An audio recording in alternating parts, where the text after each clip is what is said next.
Hello and welcome back to another video. Now I'm making this just minutes after I've watched the new gameplay trailer, and honestly it's got me pretty excited for what this could mean in FIFA career mode next year. Now I'll be letting you know how I think all these different features are going to impact the game, so let's get started straight away.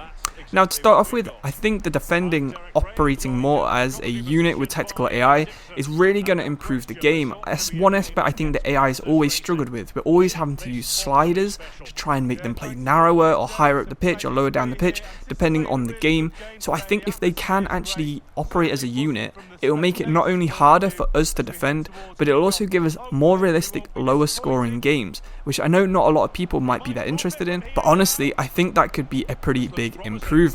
But that's not the thing that I'm most interested in about FIFA 22. That would be the new stats that you get after every single match. I'm not sure if you can see these over a season long period, but even if it's just after every match, you do get a much better idea of how you're playing.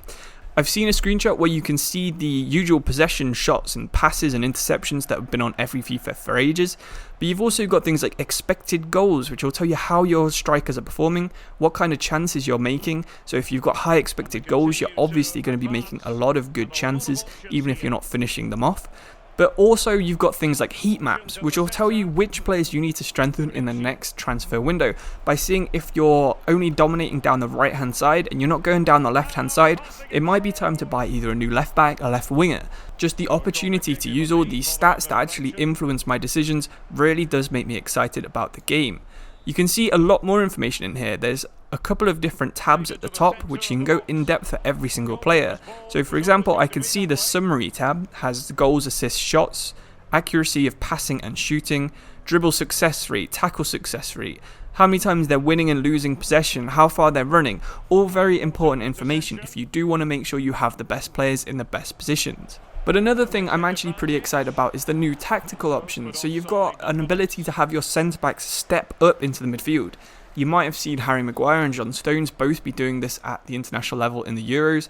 But of course this is a thing that happens a lot in real life. You've got people like PK Ramos, Skriniar, Varane, they all do this. So this is an important thing for the game to have. It'll not only let you play a more possession style based football, it'll give the AI opportunities to actually bring the ball out from defence, something they struggle with quite a lot in career mode. I mean, I'm sure everyone's had one of those situations where you press a defender or a goalkeeper, all they do is just clear it off the pitch.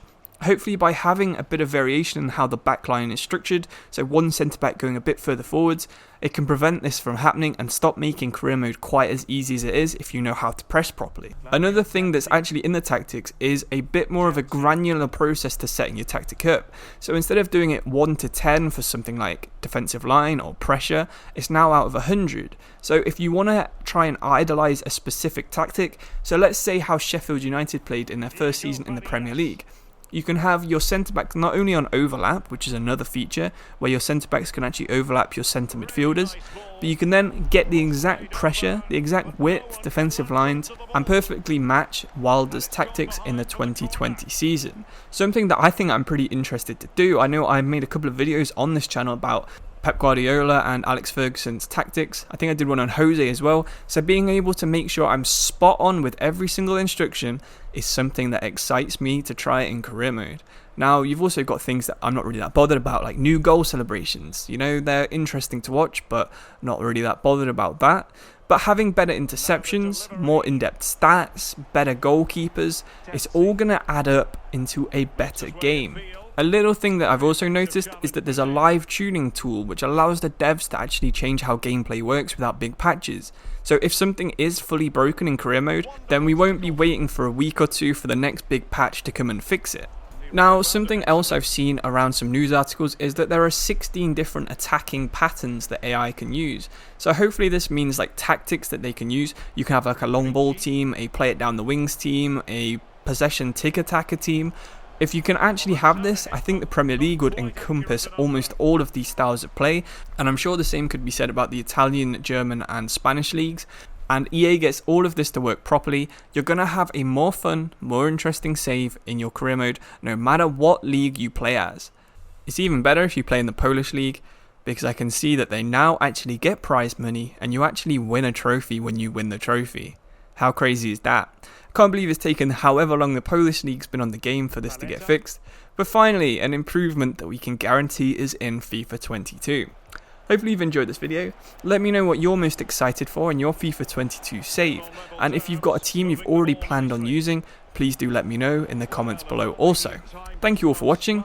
Hopefully you enjoyed this little update of how I think these new features are going to impact on career mode, and I'll see you in the next video. Thank you and goodbye.